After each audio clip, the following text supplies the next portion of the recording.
Now we want to bring on John and Johnny. Let's talk Long Island needs a drag strip. Yeah. All right. Yeah. Thank you. Yeah. Very similar names. We have John Consoli Yes. and John Casali.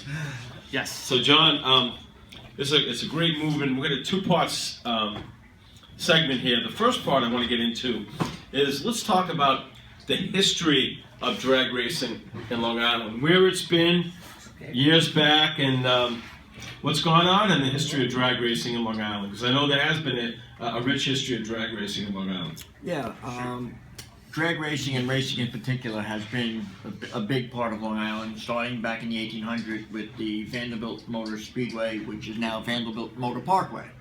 Then along came Freeport Raceway, and then Islip Speedway, and then you had National Speedway, and along with West Hampton Dragway, which was the first quarter-mile drag strip built on the whole East Coast for drag racing.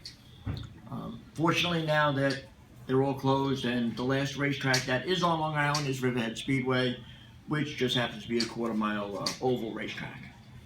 So we're trying to bring back a quarter-mile drag strip and a motorsports park back to Long Island, where everything started, the grassroots of racing for Long Island.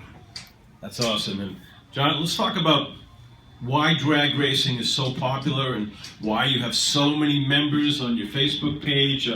So let's talk about the popularity of drag racing.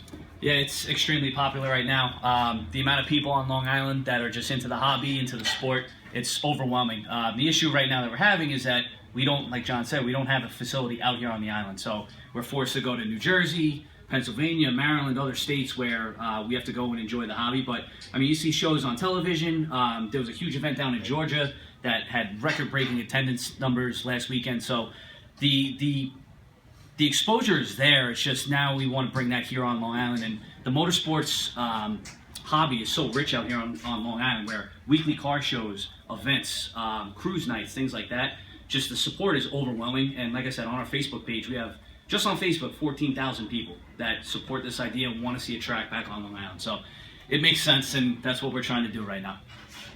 I would say by not having a racetrack on Long Island, it's created a tremendous void. Let's talk about that. That something that people enjoy so much, not having it here in Long Island is a big void. Let's talk about that. Yeah, well, like John said, the void is there's over 14,000 people that we have right now that want to race, and there is an abundance of racers that still have their cars in the garage, old timers, and that want to race. Okay, we have kids that are growing up. They can start racing from 6 years old and using junior dragsters to you're 90, and it really doesn't matter what kind of car you race. You can race mom's minivan to dad's, pro mod, whatever you want to race. So the void is there. It's a family-orientated sport, and racing is a family-orientated sport.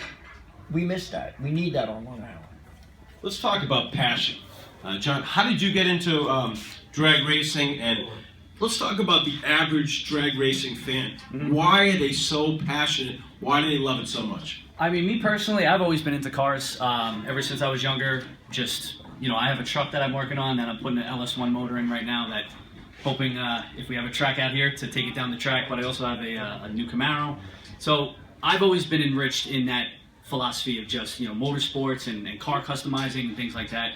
John has, he got me more into the drag racing aspect of things, but it's just an adrenaline rush. I mean, I've never personally gone down a track, but I've been a crew chief for John, and just, flying down the track in 8-9 seconds flat, it's an adrenaline rush just to watch. And I know he loves it, and that's what we're trying to bring back out here. You see a lot of younger people, older people, that it's really just an adrenaline rush, and that's what we want to bring back out here.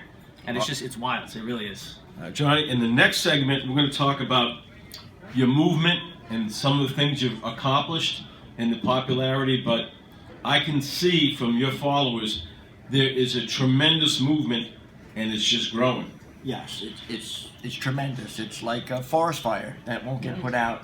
And people are not sitting back, and they're taking action, and they went to their local government officials, and our voices are heard.